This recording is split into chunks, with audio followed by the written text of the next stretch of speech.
Hey guys, it's Midnight Gamer here with my first intentional YouTube video. Admittedly, I'm really new to this, so the production values are pretty much not going to exist, really. I just wanted to talk about something quite important to all new Twitch streamers, something that more professional streamers love to talk about, but they kind of miss the mark on. I'm talking about equipment for new streamers. So, you're watching your favorite streamers who have made it big, or you're just browsing around to see how the whole thing is about, or how to do it yourself, and you start to notice a couple of things.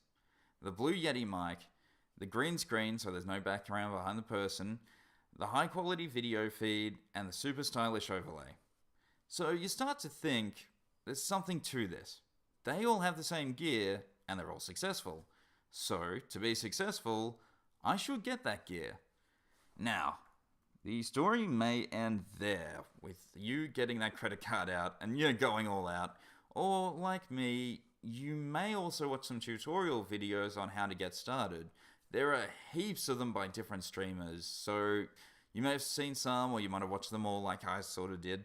But look, the common theme that they discuss when it comes to equipment is generally good, and it's in line with what I have to say as well, but they kind of do it the wrong way.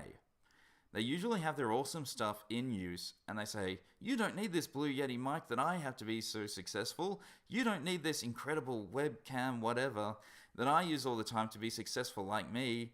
And it kind of comes off as a little bit hollow. Now, admittedly, this does exist. I will come back to it.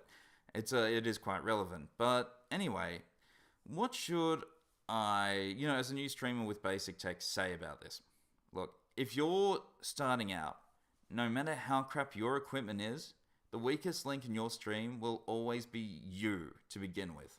So it doesn't matter how low resolution your webcam is, how cheap your headset with the mic attached is, the biggest issue that will get you from the start is your ability to be interesting and entertaining over a long period of time.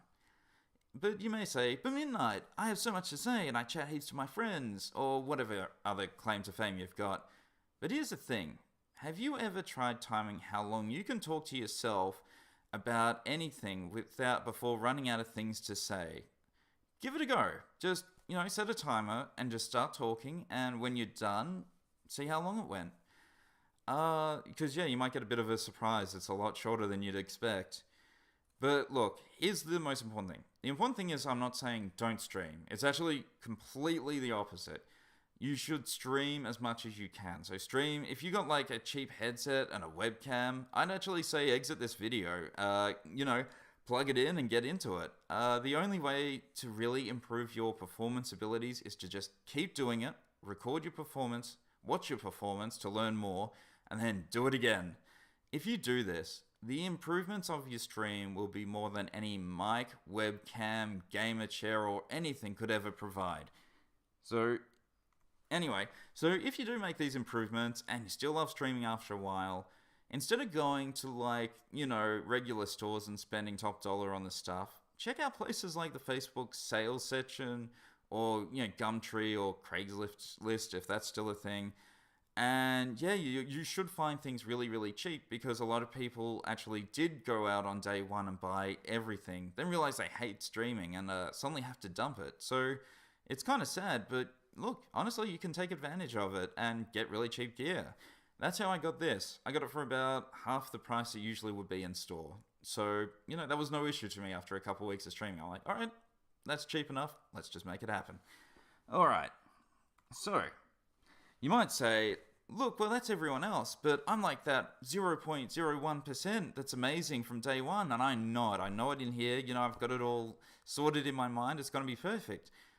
Yeah, look, I specifically didn't say 99.9% because I'd feel better if I actually said 100% of you will have this problem.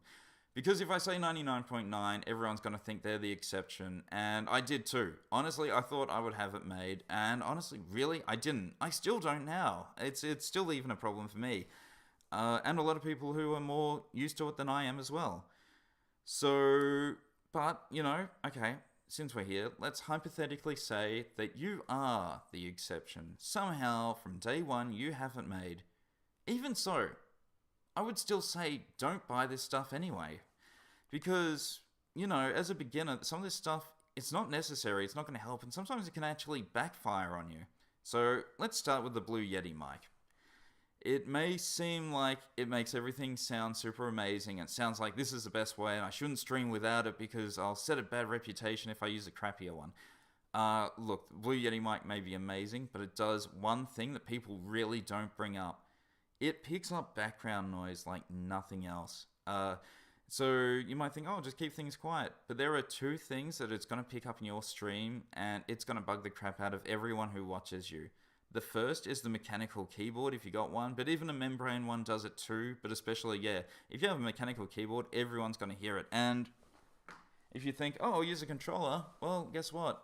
They do the same thing. This. Now, of course, you might think, oh, he's just making it really loud just to prove his point. But trust me, it doesn't matter how loud or soft it goes. It picks it up to the extent that it's as loud as you are. And no matter how interesting you are, that's really going to piss people off. So yeah, now you can say, oh, look, you can fix it in the settings and make it not a thing. But I wouldn't be shocked if most people beginning would just say, well, I spent the money, so I'll just plug it in and it should work perfectly. And a lot of people leave it like that. And I've gone in streams where that has been the case, and I've heard the controller clicking the whole way through. And I couldn't put up with it for long. It was just annoying, really. So yeah, that's actually a hidden benefit with headset mics, is that the volume is so low when it's so close to your mouth that it doesn't pick anything else up. You can make all the sound you pretty much want and never have that problem. So yeah, you don't need to rush out to get the Yeti. It's really not necessary to start with. Secondly, the webcam. Honestly, like, I've got it blown up here and everything, of course, but unless you're doing IRL or creative or anything, your video feed will most likely be in a corner in a small box sort of thing, so the gameplay takes precedent. So having the most powerful webcam doesn't actually really matter because most people aren't going to see the detail anyway, and most people who watch Twitch probably watch it on an iPad or an iPhone, so that makes that box even smaller. So yeah, you really can use a cheap one and everything like that. I got very lucky. A friend of mine didn't want his anymore, so I got it for free. But yeah, you can use cheap ones and no one's really going to notice. The only thing that needs to be there is just you. You just need a webcam and a microphone to prove that you exist on the other side. So they're not just watching what they could also see on YouTube or anything. So yeah, all people want is just to see you. If you are doing creative IRL, you might need to go a bit harder with, like, might need to get something a bit better, but I think most people these days just generally do game streaming. Alright. So the third is a computer. This is kind of tricky, because you do need a computer that is good enough to play the game without lagging, and then also be able to stream at the same time. So you do need a decent computer, but don't get tripped up on anything about, like, it needs to be an ultra quality sort of thing on every game or else it'll look bad. The reality is, when you turn on OBS, you need to change your bitrate sort of thing to something so that someone on a phone can stream it, so people don't, like, have it pausing, stop, start sort of thing. So they'll ditch you instantly if that happens. And yeah, you pretty much, that takes out any quality that streaming on ultra would put in. It's not going to look ultra to anyone else. It would look medium at best, maybe even like worse. It might be low setting for what they see.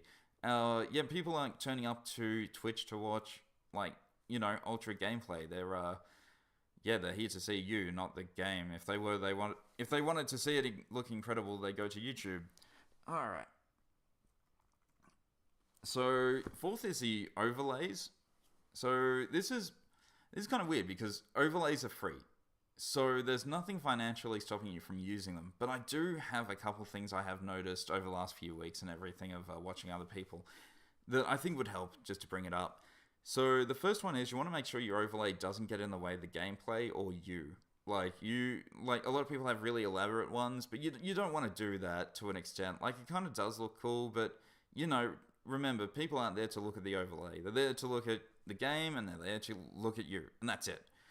The second thing you want to do as a new streamer is get rid of the donation stuff. And I do extend this to saying just don't do donations at all, because you're not good enough at that point to take money off other people for it. I don't believe anyone really would deserve money on their first day. I mean, I'd be horrified now if I look back on the first day and I was like asking for donations for it. That'd be terrible.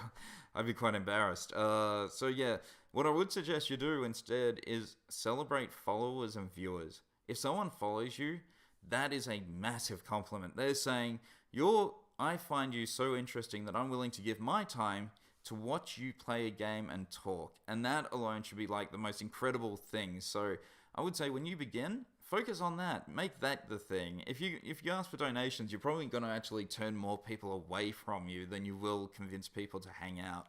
So yeah, I recommend that. Also, when you put it in your overlay and it's got like last person donated, that's just going to be like blank for weeks. That's no one's going to, it's just going to look kind of awkward. I recommend just cutting it out of the overlay.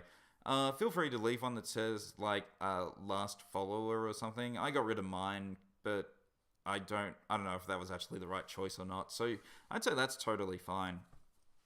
Anyway, next up, these two are kind of silly, but they come up, so I want to bring them up. The next one's a gamer chair, and when I say the gamer chair, you know the gamer chair that I'm talking about. Everyone's got the same one, or they look exactly the same anyway. They might have a color variation.